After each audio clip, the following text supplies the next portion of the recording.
ഇന്നത്തെ topic the poison of perfectionism എന്നാണ്. Perfectionism ഒരു പോയ്സൺ ആണോ, അതൊരു പ്രശ്നമുള്ള കാര്യമാണോ നോക്കാം.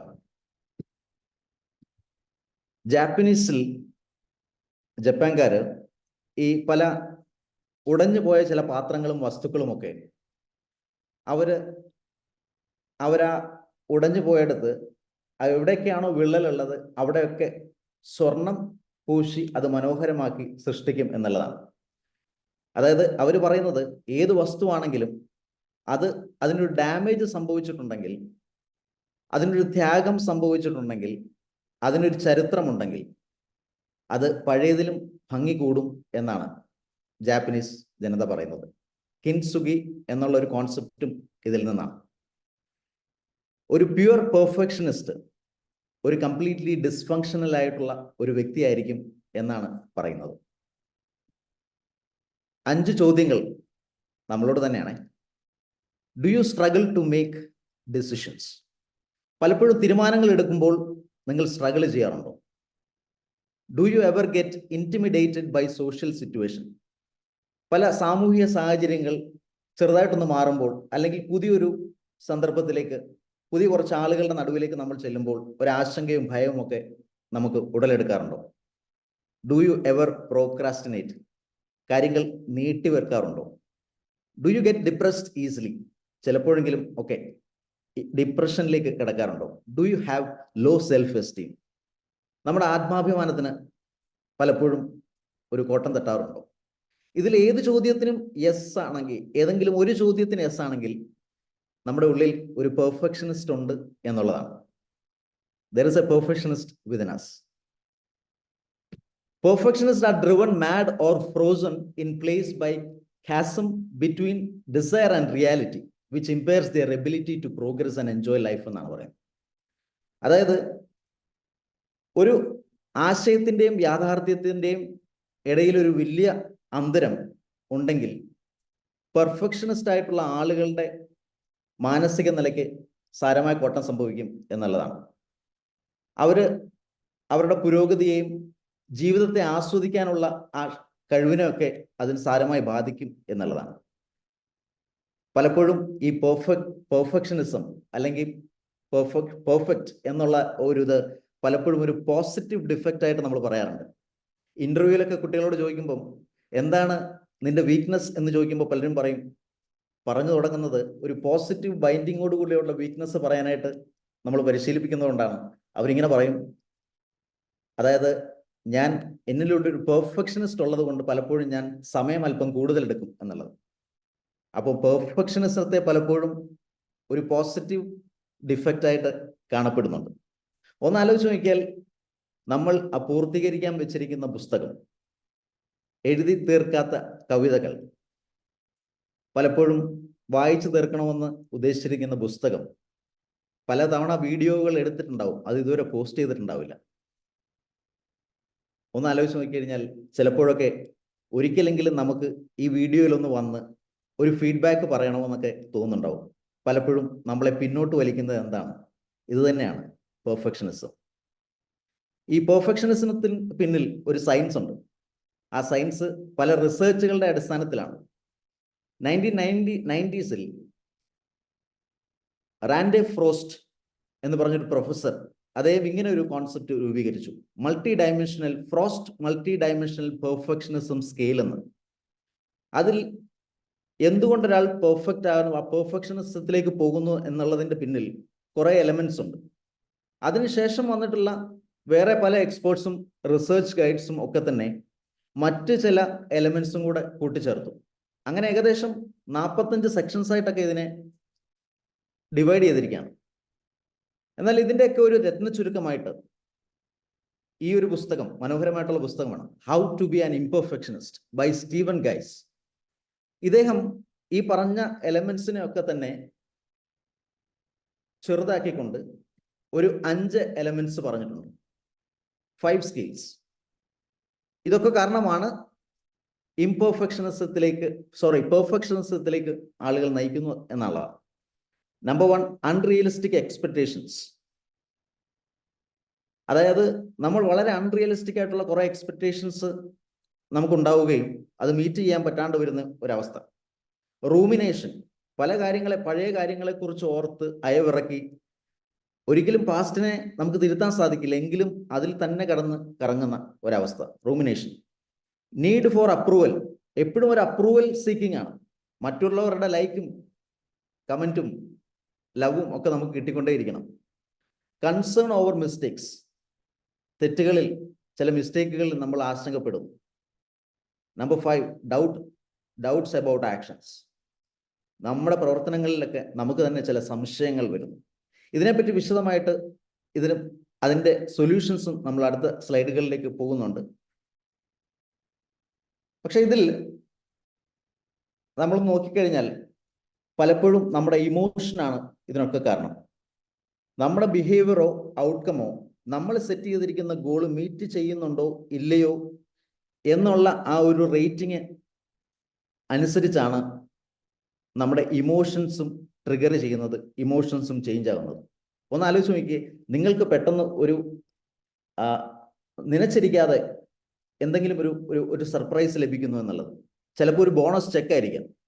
നമ്മുടെ സാധാരണഗതിയിൽ കിട്ടുന്ന ഇൻസെൻറ്റീവിനോ അല്ലെങ്കിൽ ഹൈക്കിനൊപ്പം നമ്മൾ പ്രതീക്ഷിക്കാത്ത ഒരു ചെക്ക് കിട്ടുകയാണെങ്കിൽ തീർച്ചയായിട്ടും നമ്മുടെ മുഖത്തൊരു ചിരി വിടരും. ഇനി അതൊന്നുമല്ല, നമുക്ക് ഒരു KSEB ബില്ല് വന്നു, പ്രതീക്ഷിക്കാത്തതിനപ്പുറത്തേക്ക് ആ ബില്ലിന്റെ വലിപ്പം കൂടിയെങ്കിൽ പെട്ടെന്ന് നമ്മുടെ ഇമോഷൻ മാറുകയും ചെയ്യും. ലിയോ ടോൾസ്റ്റോയ് ഇങ്ങനെ പറഞ്ഞിട്ടുണ്ട്, if you look for perfection you will never be content. If you look for perfection you will never be content. Strive for excellence, it motivates you. Striving for excellence motivates you. Striving for perfection is demoralizing. അതുകൊണ്ട് strive for excellence. പലപ്പോഴും പെർഫെക്ഷനിസത്തിലേക്ക് നമ്മൾ focus ചെയ്യുമ്പോൾ പലപ്പോഴും നമ്മുടെ മനസ്സിനെ പിന്നോട്ട് വലിക്കുന്ന അവസ്ഥ ഉണ്ടാകും എന്ന് സോഷ്യൽ സൈക്കോളജിസ്റ്റായ ഹാരിയറ്റ് ബ്രേക്കർ പറയുന്നുണ്ട്. ഒരു സീനിയർ സിറ്റിസൺസിന്റെ 450 സീനിയർ സിറ്റിസൺസിന്റെ ഇടയിൽ ഒരു റിസർച്ച് നടത്തി. ഒരു 6.5 വർഷം നീണ്ട ഒരു റിസർച്ച് ആയിരുന്നു അത്. ആ റിസർച്ചിൽ ഇങ്ങനെയാണ് അവർ കണ്ടത്, അതായത് കൂടുതലും പെർഫെക്ഷനിസം ഫോളോ ചെയ്യുന്ന അല്ലെങ്കിൽ ആ ടെൻഡൻസികളുള്ള ആളുകൾ ഈ കാലയളവിൽ മറ്റുള്ള ആളുകളെ സംബന്ധിച്ചിടത്തോളം 51% മോർ ലൈക്ലി ടു ഡൈ എന്നാണ്. ഈ ഒരു 6.5 വർഷത്തിന്റെ കാലഘട്ടത്തിൽ അവരെടുത്ത സ്റ്റഡിയിൽ മറ്റുള്ള ആളുകളിൽ, അതായത് ഇംപെർഫെക്ഷനിസത്തിൽ നിന്നും ഈ പെർഫെക്ഷനിസ്റ്റ് കാറ്റഗറിയിലുള്ള ആളുകൾ മരിക്കാനുള്ള ചാൻസസ് 51% കൂടുതലാണ് എന്നുള്ളതാണ്. അപ്പം ചുരുക്കം പറഞ്ഞാൽ ഇത് ഒരു പോയ്സൺ അല്ലേ, പെർഫെക്ഷനിസം. It's a poison. നമ്മുടെ choose your actions not your emotions എന്നുള്ളതാണ്. ആദ്യം ഏതാണ്, ആക്ഷനാണോ ഇമോഷനാണോ? പലപ്പോഴും നമ്മുടെ ഇമോഷനാണ് ആക്ഷനിലേക്ക് നയിക്കുക എന്നാണ് പറയുന്നത്. Emotions motivate us to take actions. എന്നാൽ ഇതിന് റിവേഴ്സലുമുണ്ട്. ആക്ഷൻസ് ഓൾസോ മോട്ടിവേറ്റ്സ് അല്ലെങ്കിൽ ഇമോഷൻസിലേക്ക് നയിക്കുന്നു എന്നുള്ളതാണ്. ഒരു വ്യക്തി തൻ്റെ ഭാര്യയോട് ഒരു ദിവസം പറഞ്ഞു, നമ്മുടെ ദാമ്പത്യ ജീവിതം അത്ര സുഖകരമല്ലാതെയാണ് പോയിക്കൊണ്ടിരിക്കുന്നത്, ഞാൻ ഡിവോഴ്സിന് പോവുകയാണ് എന്ന് പറഞ്ഞു. നമ്മൾ പഴയതുപോലെ എനിക്ക് നിന്നോട് ആ സ്നേഹമോ ഒന്നും പ്രണയമോ ഒന്നും തോന്നുന്നില്ല എന്ന് പറഞ്ഞു. ഇപ്പോൾ വളരെ വിഷമത്തോടു കൂടിയാണെങ്കിലും ഭാര്യ അതിന് സമ്മതിച്ചു. ശരി, പിരിയാം, പക്ഷേ ഒരു കണ്ടീഷനുണ്ട്. നിങ്ങൾ ആ വെഡ്ഡിങ് ഡേയിൽ എന്നെ പൊക്കിയെടുത്ത് ആ ബ്രൈഡൽ റൂമിലേക്ക് കൊണ്ടുപോയതുപോലെ ഈ ഡിവോഴ്സിന്റെ ഫോർമാലിറ്റീസ് കഴിയുന്നത് വരെ എല്ലാ ദിവസവും ഈ ബെഡ്റൂമിൽ നിന്നും എന്നെ പൊക്കിയെടുത്തുകൊണ്ട് ആ ഫ്രണ്ട് ഡോറിന്റെ അവിടേക്ക് പോകണം എന്ന് പറഞ്ഞു. അപ്പോൾ ഈ ഭർത്താവ് ആലോചിച്ചു, ഇതൊരു വല്ലാത്ത ഓഡ് റിക്വസ്റ്റ് ആണ്, ഡിവോഴ്സിലേക്ക് പോവുകയാണ്, ഇങ്ങനൊരു കണ്ടീഷൻ, ശരി സമ്മതിച്ചു. എങ്കിലും കുറച്ച് ദിവസം കഴിഞ്ഞപ്പോൾ ഇത് ഡെയിലി ഈ പ്രോസസ്സ് നടക്കുകയാണ്. തൻ്റെ ബെഡ്റൂമിൽ നിന്നും ഈ ഭാര്യയെ എടുത്തുകൊണ്ട് ചുമന്നുകൊണ്ട് ആ മെയിൻ ഡോറിലേക്ക് കൊണ്ട് ഇറക്കുകയാണ്. കുറച്ച് ദിവസത്തിന് ശേഷം അവർ തമ്മിലുള്ള പ്രശ്നങ്ങളൊക്കെ അവിടെ അലിഞ്ഞ് തീർന്നു. വീണ്ടും പ്രണയാതുരമായിട്ടുള്ള ദിവസങ്ങൾ വന്നു. അവരൊന്നിച്ച് ജീവിച്ചു എന്നുള്ളതാണ് പറയുന്നത്. ആക്ഷൻസ് ഫസ്റ്റ്, സ്ട്രാറ്റജി ഇംപ്ലിമെന്റ് ചെയ്യുക എന്നുള്ളതാണ്. ഡ്യൂക്ക് യൂണിവേഴ്സിറ്റിയിൽ ഒരു പഠനത്തിൽ ഇങ്ങനെയാണ് പറയുന്നത്. അതായത് നമ്മുടെ ചിന്തകൾക്ക് നമ്മുടെ ഇമോഷനെ സ്വാധീനിക്കാനുള്ള ആ ഒരു ചാൻസ് 34% നമ്മുടെ ആക്ഷൻസിനെ, അതായത് ഇമോഷൻസ് ആക്ഷൻസിലൂടെ ഇൻഫ്ലുവൻസ് ചെയ്യാനുള്ള ചാൻസ് ഏകദേശം ഡബിൾ ആണ്, 66% ആണ് എന്നുള്ളതാണ്. ഒരു റിസർച്ച്, എയ്മി കഡി എന്ന് പറഞ്ഞിട്ടുള്ള ഒരു സൈക്കോളജിസ്റ്റ് ഇങ്ങനെ ഒരു റിസർച്ച് നടത്തി. 2 ഗ്രൂപ്പ്, ഒരു എക്സ്പെരിമെന്റ് നടത്തി. 2 ഗ്രൂപ്പ് ആക്കി തിരിച്ചു. ഒരു വലിയ ഗ്രൂപ്പിനെ 2 ആക്കി തിരിച്ചു. ഒരു ഗ്രൂപ്പിനോട് പറഞ്ഞു, ഈ കാണുന്നത് പോലെ അവരൊരു പവർഫുൾ പോസ്റ്റിലേക്ക് നിൽക്കാൻ പറഞ്ഞു. 2 മിനിറ്റത്തേക്ക്. ഈ എക്സ്പെരിമെന്റിന്റെ ദൈർഘ്യം വെറും 2 മിനിറ്റ് മാത്രമാണ്. അവർ, ആ ഗ്രൂപ്പുകാർ വളരെ കോൺഫിഡന്റ് ആയിട്ടുള്ള ഒരു പോസ്റ്ററിൽ ഇങ്ങനെ നിന്നു. എന്നാൽ മറ്റുള്ള സെക്കൻഡ് ഗ്രൂപ്പിനോട് പറഞ്ഞത്, നിങ്ങളൊരു ലെസ് കോൺഫിഡന്റ് പോസ്റ്ററിൽ നിങ്ങളെ തന്നെ ഒന്ന് പൊസിഷൻ ചെയ്ത് ഇരുന്നോളാൻ പറഞ്ഞു. അവർ ഉൾവലിഞ്ഞ് അവിടെ ഇരിക്കുകയാണ്. ഈ 2 മിനിറ്റത്തെ ഈ ഒരു എക്സ്പെരിമെന്റിന്റെ റിസൾട്ട് എന്താണെന്ന് വെച്ച് കഴിഞ്ഞാൽ, ഈ ആദ്യത്തെ ഗ്രൂപ്പിൽ ടെസ്റ്റോസ്റ്റെറോൺ ഹോർമോൺസ് ഏകദേശം 20% റൈസായി എന്നുള്ളതാണ് പറയുന്നത്. എന്നാൽ അവരുടെ കോർട്ടിസോൾ ലെവൽസ് 25% ലെസ്സായി എന്നാണ്. എന്നാൽ മറ്റ് ഗ്രൂപ്പിന് ടെസ്റ്റോസ്റ്റെറോൺ ഒരു 10% താഴെ പോയി, കോർട്ടിസോൾ ലെവൽ ഒരു 15% മുകളിലേക്ക് പോയി എന്നുള്ളതാണ്. So changing the posture. അപ്പോൾ ഒരു പവർ പോസ്റ്റിന്റെ ഒരു impact. By actions we can change our emotions. So first, ആ നേരത്തെ പറഞ്ഞ ആ 5 എലമെന്റ്സിലേക്ക് വീണ്ടും തിരിച്ചു വരികയാണ്. ഓരോ എലമെന്റ്സും അതിന്റെ ആപ്ലിക്കേഷൻസ്, അതായത് അതിന്റെ സൊല്യൂഷൻസും കൂടെ പറയുകയാണ്. ഫസ്റ്റ്, അൺറിയലിസ്റ്റിക് ആയിട്ടുള്ള എക്സ്പെക്ടേഷൻസ് ആണ് നമ്മൾ പലപ്പോഴും കൊണ്ടു നടക്കുന്നത്, അല്ലേ? നമ്മുടെ വീട്ടിൽ തന്നെ ഒന്ന് ആലോചിച്ച് നോക്കിയേ. നമ്മുടെ ജീവിത പങ്കാളി ഇങ്ങനെയായിരിക്കണം, മക്കൾ ഇങ്ങനെയായിരിക്കണം, ഒരുപക്ഷെ ബോസ് ഇങ്ങനെയായിരിക്കണം, നമ്മുടെ ജോലി ഇങ്ങനെയായിരിക്കണം, സാഹചര്യങ്ങൾ അങ്ങനെയായിരിക്കണം എന്നൊക്കെയുള്ള അൺറിയലിസ്റ്റിക് എക്സ്പെക്ടേഷൻസിലാണ് നമ്മൾ കിടന്ന് കറങ്ങുന്നത്.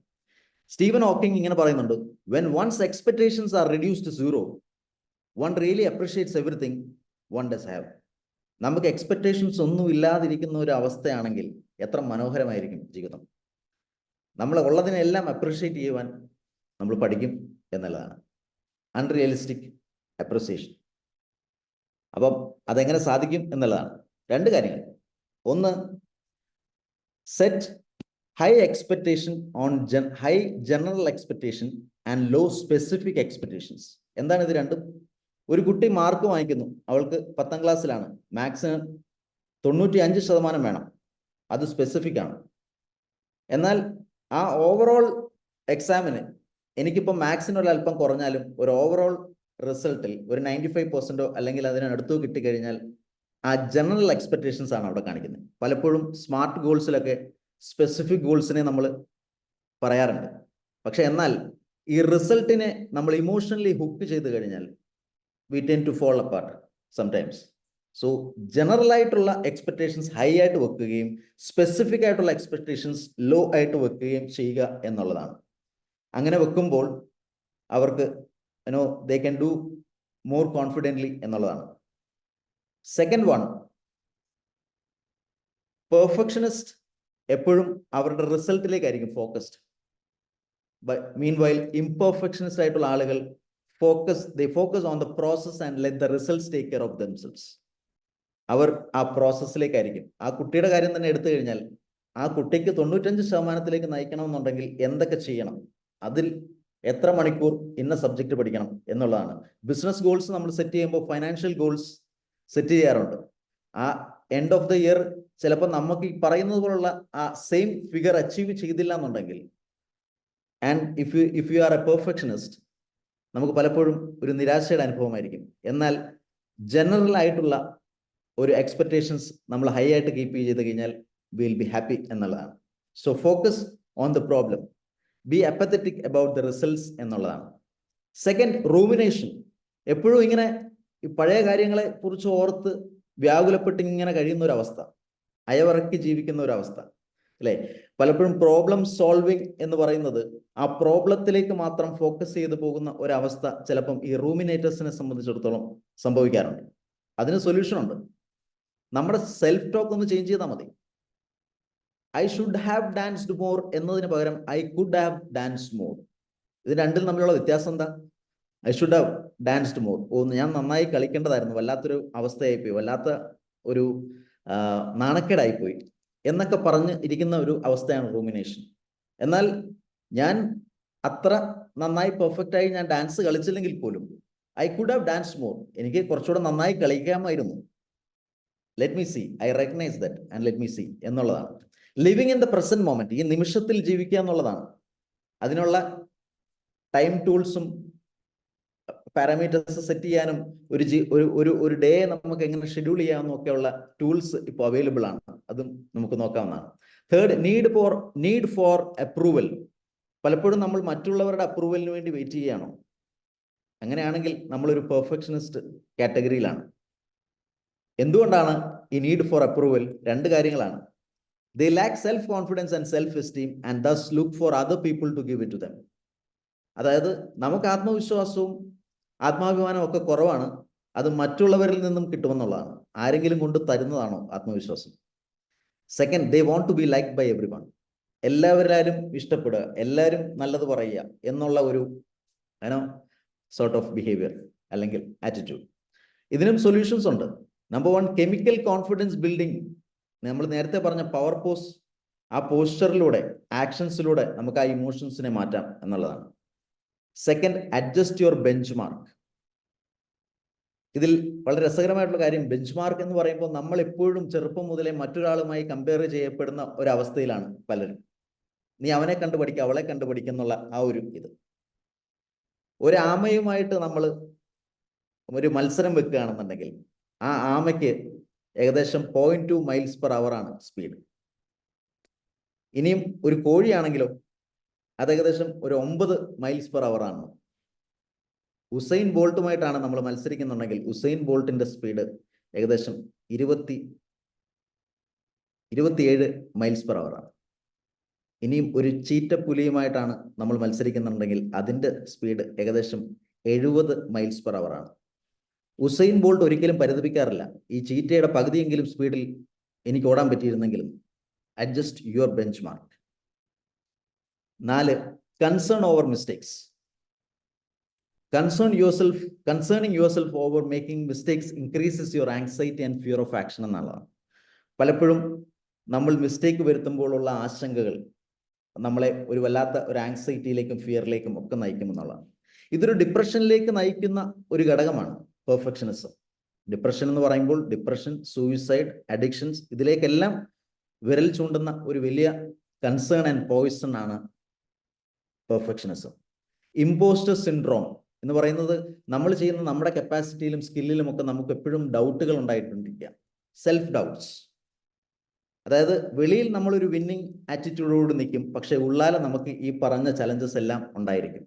ആൻഡ് നമ്മൾ ചിലപ്പോൾ ചില കുതന്ത്രങ്ങളും ഒക്കെ പയറ്റിയെന്നിരിക്കും to have that in position. Albert Einstein അദ്ദേഹം തുറന്നു പറഞ്ഞിട്ടുണ്ട് അദ്ദേഹത്തിന് ഇമ്പോസ്റ്റർ സിൻഡ്രോം ഉണ്ടായിരുന്നു എന്നുള്ളത്. അതിന് ഏറ്റവും ഉള്ള ഒരു സൊല്യൂഷൻ, ഏറ്റവും ഭംഗിയായിട്ടുള്ള സൊല്യൂഷൻ ബൈനറി മൈൻഡ് സെറ്റ് ഉണ്ടാവുക എന്നുള്ളതാണ്. എന്താണ് ഈ ബൈനറി മൈൻഡ് സെറ്റ്? ഈ ബൈനറി എന്ന് പറയുന്നത് കമ്പ്യൂട്ടർ ലാംഗ്വേജ് ആണ് അല്ലേ, 2 ക്യാരക്ടറിസ്റ്റിക് ആണ്, 0 and 1. ഇന്നുള്ള നമ്മുടെ ഈ ഡിജിറ്റൽ ടെക്നോളജി എല്ലാം ബേസ് ചെയ്തിരിക്കുന്നത് ബൈനറി ലാംഗ്വേജ് ആണ്. ഒരു ടെലിവിഷൻ സിഗ്നൽ റിസീവ് ചെയ്യുന്ന 2 സിഗ്നൽസ് ഉണ്ട്, ഒന്ന് ഡിജിറ്റൽ, ഒന്ന് അനലോഗ്. ഇപ്പൊ നമ്മളെല്ലാം ഡിജിറ്റൽ യുഗത്തിലാണ്, ടി വി എല്ലാം ഡിജിറ്റലാണ്. എന്നാൽ അനലോഗ് സിഗ്നലിലൂടെ ആണ് നമുക്ക് ഈ സിഗ്നൽ കിട്ടുമ്പോൾ ഏതെങ്കിലും ഒരു സിഗ്നൽ വീക്ക് ആയി കഴിഞ്ഞാൽ നമ്മുടെ പിക്ചർ ക്വാളിറ്റി വീക്ക് ആവും. പക്ഷെ digital TV, digital data, അതായത് ബൈനറി ഡേറ്റയിലൂടെയാണ് ആ ഡിജിറ്റൽ സ്ക്രീനിങ് ഉണ്ടാവും. അപ്പം അതിൽ ഏതെങ്കിലും ഒരു ഡിജിറ്റൽ സിഗ്നൽ വീക്ക് ആയാൽ പോലും ആ ഡേറ്റ ട്രാൻസ്ഫർ ആകുകയും ആ പിക്ചറിന് യാതൊരുവിധ തടസ്സം ഉണ്ടാവുന്നില്ല എന്നുള്ളതാണ്. ഇതേ കാര്യം തന്നെ മൈൻഡ് സെറ്റിലേക്ക് അപ്ലൈ ചെയ്യാണ്. Binary mind set, binary mind set and analogue mind set. Analogue mind set എന്ന് പറഞ്ഞാൽ ഒരു സാഹചര്യം എടുക്കുക, നിങ്ങൾക്ക് നാളെ ഒരു 100 പേരുടെ മുന്നിൽ നിന്ന് പ്രസംഗിക്കണം. ആ പ്രസംഗിക്കുമ്പോൾ ആ പ്രസംഗിക്കുന്ന കണ്ടന്റ്, അവിടെ നിങ്ങളുടെ ബോഡി പോസ്ചർ, ആ മെസ്സേജ് കൺവേ ചെയ്യുന്നത്, ആളുകളെ എൻഗേജ് ചെയ്യുന്നത്, ഇതെല്ലാം പാരാമീറ്റേഴ്സ് ആയി വരികയാണ്. ഇവിടെ എവിടെയെങ്കിലും ഒരു പ്രശ്നം വന്നു കഴിഞ്ഞാൽ നിങ്ങൾ ആ പ്രസന്റേഷൻ ശരിയാകുന്നില്ല എന്നുള്ളതാണ്. It is how you do it analogue. എന്നാൽ ബൈനറി മൈൻഡ് സെറ്റിൽ ഇങ്ങനെയാണ് പറയുന്നത്, നിങ്ങൾ മറ്റൊന്നിനെ പറ്റിയോ ആലോചിക്കേണ്ട, നിങ്ങൾക്ക് ആ സ്റ്റേജിൽ പോയി ഒരു വാക്ക് സംസാരിക്കാൻ പറ്റിയോ, then that is done. So focus on binary mind set എന്നുള്ളതാണ്. Doubt about actions. നിങ്ങൾ പലപ്പോഴും നമ്മൾ എടുക്കുന്ന ആക്ഷൻസിൽ നമ്മൾക്ക് തന്നെ സംശയങ്ങൾ ഉണ്ടാവുക. ഇന്ന് അതിവേഗം എടുക്കേണ്ട ഒരു തീരുമാനം ഇന്ന് തന്നെ എടുക്കുന്നതാണ് ഒരാഴ്ചയ്ക്ക് ശേഷം പരിപൂർണമായിട്ടുള്ള ഒരു പ്ലാനുമായിട്ട് അത് എക്സിക്യൂട്ട് ചെയ്യുന്നതിലും ഭേദം എന്നുള്ളതാണ്. അതിലെ സൊല്യൂഷൻസ് ആണ് embrace imperfections, make fast decisions. അതായത് പലപ്പോഴും ഇംപെർഫെക്ഷൻസ് ഉണ്ടാവും നമുക്ക് ചുറ്റും, നമ്മളിൽ തന്നെ ഒക്കെ. Embrace it, make fast decisions. അതിനോട് പലപ്പോഴും നമ്മൾ ഈ അനാലിസിസ് പാരാലിസിസുമായിട്ടൊക്കെ കണക്ട് ചെയ്ത് പറയും.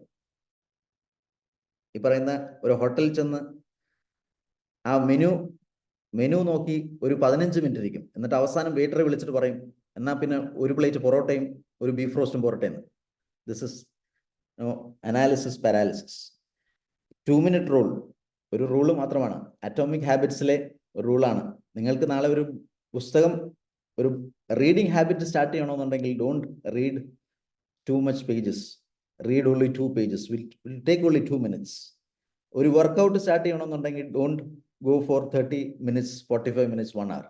Just take 2 minutes. ആ ഷൂവിൻ്റെ ലേസ് ഒന്ന് കെട്ടിയതിന് ശേഷം ഒന്ന് അങ്ങോട്ടും ഇങ്ങോട്ടും നടന്ന് തിരിച്ചു വന്ന് ആ ഷൂവിൻ്റെ ലേസ് അയച്ച് ഷൂ എടുത്ത് അകത്ത് വെക്കുക എന്നുള്ളതാണ് 2 minute റൂൾ. ഇങ്ങനെയുള്ള ചെറിയ ചെറിയ ഇതിലൂടെ let us break the notion of perfectionism.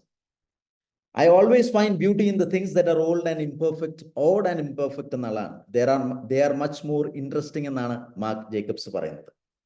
അങ്ങനെയാണെങ്കിൽ ഐ ആം ഇംപെർഫെക്ഷനിസ്റ്റ് എന്നുള്ള ആ ഒരു emotion, let it be attached to you. Because I am an imperfectionist എന്ന് പറയുമ്പോൾ തന്നെ there is a lot more confidence that I can do many things. ഇവിടുന്ന് അങ്ങോട്ടുള്ള യാത്രകൾ നമ്മളെ തന്നെ ഇംപെർഫെക്ഷനിസ്റ്റ് ആക്കുക എന്നുള്ളതാണ്. So that we can do many things in life. നമ്മളെ പിന്നോട്ട് വലിച്ചിരുന്ന പല കാര്യങ്ങളും പെർഫെക്ഷനിസത്തിന്റെ അടയാളങ്ങളായിരുന്നു. അതൊക്കെ പൊട്ടിച്ചെറിയാം. അപ്പം സ്ക്രീൻ ഷെയറിംഗ് ഒന്ന് സ്റ്റോപ്പ് ചെയ്യാണ്. Let's all gently close our eyes.